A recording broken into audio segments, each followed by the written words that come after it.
국회 법제사법위원회 두 번째 회의에서도 국민의힘 의원석은 모두 빈자리였습니다. 더불어민주당 등 야권은 모두 12명을 최상병 특검법 입법청문회 증인으로 채택했습니다. 사건 기록 회수 당일 통화한 이시원 전 공직기강 비서관과 유재은 법무관리관, 이종섭 전 국방장관과 VIP 경로서를 전달한 인물로 지목된 임기훈 전 국방비서관이 포함됐습니다. 해병대에선 박정훈 전 수사단장과 김계환 사령관, 임성근 전 1사단장과 함께 묘역과 순직 현장을 잇따라 찾은 최상병의 직속 상관 이용민 중령이 채택됐습니다. 불출석 시 국회에서의 증언, 감정 등에 관한 법률 제12조에 따라 3년 이하의 징역에 처해질 수 있음을 유념하여 주시기. 민주당은 오는 21일 증인들을 불러 입법청문회를 진행한 뒤 최상병 순직 1년인 다음 달 19일 전까지 특검법 처리를 끝낸다는 방침입니다. 국민의힘은 모든 일정의 불참 방침과 함께 현재 진행 중인 수사가 먼저라는 입장을 거듭 분명히 했습니다. 경찰청을 찾아 윤희근 청장을 만난 데 이어 오동훈 고위공직자 범죄수사처장을 만나 순직 1년까지 수사를 끝내달라고 요청했습니다. 특히 공수처를 향해선 특검을 대신하기 위해 출범한 기관 아니냐고 날을 세웠습니다. 야당에서 걸핏하면은 특검 이야기를 하는데 빨리 제대로 된 수사 결과를 내지 못하면은 저희들은 공수처의 존폐 문제에 관해서 다시 문제 제기를. 법사위의 증인 채택에 대해선 한창 수사 중인 사건 증인을 일방적으로 소환해 겁박하는 것은 사법 파괴라고 비판했습니다. 민주당은 최상병, 김건희 여사 두 특검과 양평고속도로 특혜 의혹 등 4개 국정조사를 준비하겠다며 공세 수위를 높이고 있습니다. 국민의힘은 이재명 대표 기소를 물타기하려는 무리한 공세라고 맞서지만 입법 자체를 막을 뾰족한 수는 찾지 못하고 있습니다. MBC 뉴스 김지인입니다. 22대 국회 과학기술정보방송통신위원회 두 번째 회의도 국민의힘 자리가 빈 채로 열렸습니다.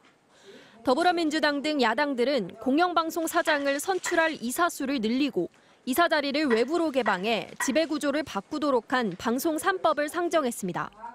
이의가 없으십니까? 네, 가결되었음을 선포합니다.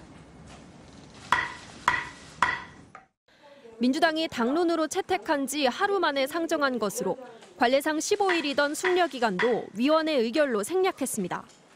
방송장악의 고리를 끊기 위해 KBS 이사진, 또 MBC 대주주인 방송문화진흥회의 이사진 임기가 끝나는 8월 전에 법을 통과시키겠다는 겁니다. 2008년도에 MB정부 당시 최시중 초대 방통위원장과 이동관 청와대 대변인을 중심으로 시작이 됐습니다. 이 관행을 만든 보수 정권에서 결자 해제하시는 심정으로 이 고리를 끊어내시길 바랍니다. 과방위는 또 방송통신위원회가 위원 5명 중 4명을 채워야 회의를 열 수 있도록 규정해 기형적인 2인 체제를 원천적으로 막는 방통위법 개정안도 함께 상정했습니다. 또 김홍일 방통위원장을 증인으로 불러 방송 3법과 방통위법 개정안에 대해 의견을 듣기로 했습니다. 합의제 기구인 방통위는 대통령이 야당 추천위원을 임명하지 않아서 2인 체제 기형적인 운영이 계속되고 있습니다. 과방위는 이르면 18일 법안들을 의결해 법사위로 넘길 계획입니다. 국민의힘은 좌편향 언론편대의 핵심 인물인 최민희 과방위원장이 공영방송 정상화를 운운하는 것 자체가 말이 안 된다면서 자체적인 별도 방송법 등 개정안을 준비해 맞서겠다고 예고했습니다. MBC 뉴스 김정우입니다. 야권의 상임위 단독 구성에 반발해 닷새째 열린 국민의힘 의원총회. 북한 현안 보고를 위해 김영호 통일부 장관이 참석했습니다. 존경하는 의원님들 모시고 최근 북한 동향과 통일정책 추진 방향에 대해서 현안 보고를 드리게 된 것을 뜻깊게 생각합니다. 국민의힘 기후환경특위에도 환경부 장관과 차관이 나란히 나와 업무 보고를 이어갔습니다. 반면 야당 단독으로 열린 국회 법제사법위원회 전체 회의에는 장관 2명이 모두 나오지 않았습니다. 업무 보고를 위해 총 6개 기관장을 불렀는데 박성재 법무부 장관, 신원식 국방부 장관만 나란히 불참한 겁니다. 사유서도 제출하지 않고 구두로만 불참 의사를 통보했습니다. 국회법에 따른 출석 요구에도 불구하고 장관이 합당한 사유 없이 계속 불참하는 것에 대해서 다시 한번 깊은 유감을 표하면서 민주당은 국민의힘 지도부 차원에서 상임위 출석을 막고 있는 게 아니냐며 강하게 반발하고 있습니다. 다수의 상임위 실무자들이 정부 부처를 접촉하는 과정에서 여당 요청으로 협조하기 어렵다는 답변을 들었다는 겁니다. 하지만 국민의힘은 정부 부처가 판단해 결정할 사안이라며 선을 그었습니다. 우리가 명시적으로 장차관이 어디에 가라 마라 이렇게 이야기한 적 없습니다. 민주당은 장관들이 계속 불참할 경우 동행 명령장을 발부해 직접 강제 구인에 나선다는 방침입니다.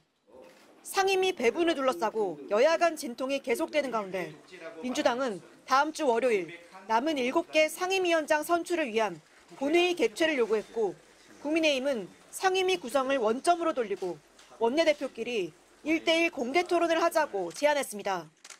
MBC 뉴스 지은수입니다.